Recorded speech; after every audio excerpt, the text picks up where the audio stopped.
By hour 14 of not eating, 54% of the glucose your liver is releasing into your bloodstream did not come from food. It came from amino acids, from glycerol stripped off fat cells, from lactate recycled from your red blood cells. Your liver built it. From scratch. While you slept, or worked, or sat in traffic, thinking about when you were going to eat next. Most people who eat once a day are thinking about weight, about discipline, about the hours until they can eat again.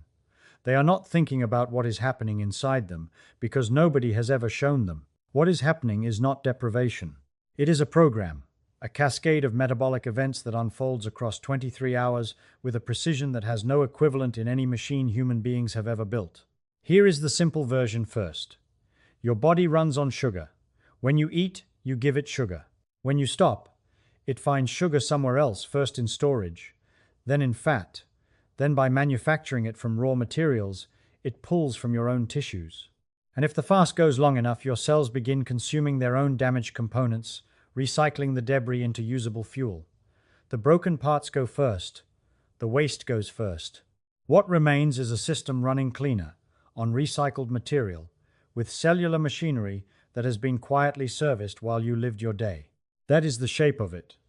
Now here is what is actually happening, hour by hour, underneath. Within the first 30 minutes of your meal, your pancreas releases insulin in two distinct waves. The first is almost immediate, a stored bolus already waiting inside the beta cells of the pancreatic islets of Langerhans, released the moment glucose touches the bloodstream. The second wave follows 15 to 20 minutes later, newly synthesized in response to the sustained glucose signal. Simultaneously, L cells lining the distal intestine detect nutrients passing through the gut wall and release glucagon-like peptide, 1-GLP, one which travels through the portal vein to the liver, slows gastric emptying, amplifies the insulin response, and suppresses glucagon secretion from the alpha cells sitting immediately adjacent to those same beta cells in the islets. Cholecystokinin rises from the duodenum, peptide YY climbs from the ileum. Your stomach begins to feel full, not because it is physically full, but because a cascade of molecular signals from your gut has reached your hypothalamus and told your brain to stop. By hour 2, blood glucose is near its peak and beginning to fall. Insulin is driving glucose into skeletal muscle, fat tissue, and liver. Your liver is converting incoming glucose into glycogen, long, branching chains of stored sugar compressed into hepatocytes like tightly wound rope. The adult human liver holds approximately 100 grams of glycogen at capacity. Skeletal muscle holds another 400 grams across the body. Together, roughly 500 grams of sugar in solid storage. This is your first buffer against the absence of food. Your body will spend the next several hours drawing it down. By hour 4, the postprandial hormone surge is subsiding.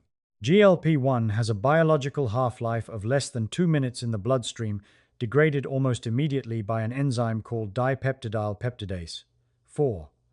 The satiety signal was never a steady state. It was a brief chemical shout that your brain heard, and then the shout stopped. Insulin levels are falling.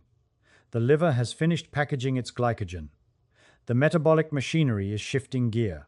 Between hours 4 and 8, with no incoming fuel, the liver begins the first phase of its fasting response, glycogenolysis. The enzyme phosphorylase cleaves glucose 1-phosphate from the outer branches of those glycogen chains, working inward methodically, freeing glucose units and releasing them into the bloodstream to hold blood glucose concentration within a band of approximately 4 to 6 millimoles per liter. That narrow band is not arbitrary. Your brain consumes 120 grams of glucose every single day. Your neurons cannot store it. They cannot manufacture it. They depend entirely on the liver supplying it at a steady, calibrated rate, adjusting output in real time, responding to signals from the pancreas, the hypothalamus, circulating glucose sensors, moment by moment, without interruption. At the same time, insulin has dropped low enough to permit lipolysis, the enzymatic dismantling of triglycerides stored in adipose tissue. Hormone-sensitive lipase begins cleaving fatty acid chains from glycerol backbones. Those fatty acids enter the bloodstream and travel to the liver and muscles, beginning to feed the mitochondria directly. The body is not yet running primarily on fat. Glycogen is still the dominant fuel, but fat oxidation is climbing, quietly, without announcement. If you have ever noticed that you feel clearest in the late morning, several hours after eating, when the food haze has passed but hunger has not yet arrived, that clarity is not random. It is the window when insulin is low, glucose is stable, and the fuel supply is running clean. Between hours 8 and 14, glycogenolysis is winding down, and gluconeogenesis is taking over. This is the transition that most people never know is happening. Gluconeogenesis, the de novo synthesis of glucose from non-carbohydrate sources, begins around hour 4 to 6, but by hour 8 it is contributing substantially. Research quantifying this shift found that at the 14-hour mark, gluconeogenesis accounts for 54% of all hepatic glucose output. By hour 22, that figure climbs to 64%. The liver is building glucose from scratch, from glycerol released by fat cells during lipolysis, from lactate recycled from red blood cells through a pathway called the Cori cycle, from glucogenic amino acids, drawn in carefully regulated amounts from muscle protein. 4 enzymes make this construction possible: pyruvate carboxylase, phosphoenolpyruvate, carboxykinase, fructose, 1,6-bisphosphatase, and glucose, 6-phosphatase. Each catalyses a step that glycolysis, the process that burns glucose, cannot run in reverse on its own. They are working right now, if it has been 8 hours or more since you last ate. Think of it the way a scar works.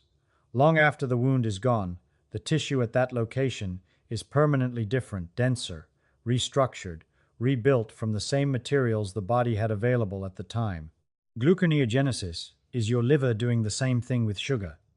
The raw materials are not what you would expect, but the output is exactly what your brain requires. Somewhere around hour 8 to 12, a second signal is beginning, one that has nothing to do with glucose or fat, and everything to do with the condition of your cells themselves. mTOR, mechanistic target of rapamycin, is a protein kinase complex that functions as the cell's primary growth signal. When nutrients are abundant, mTOR is active. It promotes protein synthesis, cell division, ribosome biogenesis. It also, critically, suppresses autophagy. As fasting extends and insulin remains low, mTOR activity decreases. A parallel sensor AMPK, AMP-activated protein kinase, detects a rising ratio of AMP to ATP inside individual cells, which is the molecular signature of energy scarcity. Activated AMPK phosphorylates and activates a complex called ULK1. ULK1 initiates the formation of a crescent-shaped membrane structure called a phagophore. The phagophore extends, wraps around cellular targets, damaged mitochondria, misfolded proteins, aggregated waste products, and seals into a double-walled vesicle called an autophagosome. That autophagosome fuses with a lysosome. Hydrolase enzymes inside the lysosome dissolve the cargo. Amino acids, lipid fragments, and molecular building blocks are released back into the cytosol and redistributed. Your cells have been accumulating debris for years. Every protein your body manufactures eventually misfolds, oxidizes, or outlives its function. Under normal feeding conditions, mTOR keeps the cellular cleanup machinery idle. Fast long enough, and the crews are mobilized. What is consumed first is what would, given time, become the substrate of dysfunction. Research suggests autophagy begins increasing meaningfully, somewhere between 12 and 16 hours of fasting, with activity continuing to rise through 24 hours and beyond. A 2025 randomized clinical trial, among the first to directly measure autophagic flux in living adults, found that a 5-day fasting mimicking diet increased autophagy markers while improving fasting glucose and insulin sensitivity simultaneously. What the existing evidence cannot yet precisely establish is the dose-response relationship, exactly how many hours of fasting, in humans specifically, across different tissues, produces what magnitude of autophagic response. The animal models are unambiguous. The human data is accumulating. The honest answer is that the mechanism is confirmed and the optimal parameters are not yet. Between hours 16 and 23, the fast is running at full depth. Gluconeogenesis is the dominant source of circulating glucose. Fat oxidation is supplying the majority of energy to muscle and cardiac tissue. Growth hormone, normally pulsatile, released in bursts during sleep, is elevated during extended fasting, directing metabolism further toward fat and away from muscle protein, functioning as a preservation signal for lean tissue when food is scarce. Ghrelin, the 2,8 amino acid peptide, produced primarily by the stomach's neuroendocrine cells, does not simply rise linearly with fasting time the way popular accounts suggest. It follows a circadian rhythm with a nadir around 8 inches the morning, peak levels in the afternoon, and a gradual nighttime decline, largely independent of when you last ate. What it does in the long fast is bind to the GHS-R1, a receptor on vagal afferent nerve terminals in the gut wall, send that signal to the nucleus tractus solitarius in the brainstem, and from there activate neuropeptide Y and AGRP neurons in the arcuate nucleus of the hypothalamus. The hunger you feel at hour 18 is not your stomach, it is your hypothalamus. It is a neuropeptide cascade. It is a signal that has traveled from your gut through your vagus nerve to your brain, and what arrives at your consciousness is a feeling you call wanting to eat, with no awareness of the molecular path it took to get there. When you finally eat, the reversal is immediate. Insulin surges in that first dual wave. GLP-1 signals the liver. mTOR reactivates within minutes. The autophagy machinery stands down. Research tracking the hepatic response to refeeding in animal models found that beta-hydroxybutyrate, a ketone body that rises through extended fasting, is fully suppressed in serum within 1 hour of the first meal. The shift from catabolic to anabolic state is not gradual. It is a switch. What the research cannot yet confirm is whether completing this full 23-hour cycle, day after day over years, produces the cardiovascular and longevity outcomes the mechanism alone might predict. A 2023 analysis of data from more than 24,000 American adults found a significantly elevated cardiovascular mortality risk associated with very compressed eating windows, a finding that complicates the simple version of the story and suggests the mechanism does not operate independently of meal timing, sleep alignment, dietary quality, and overall energy intake.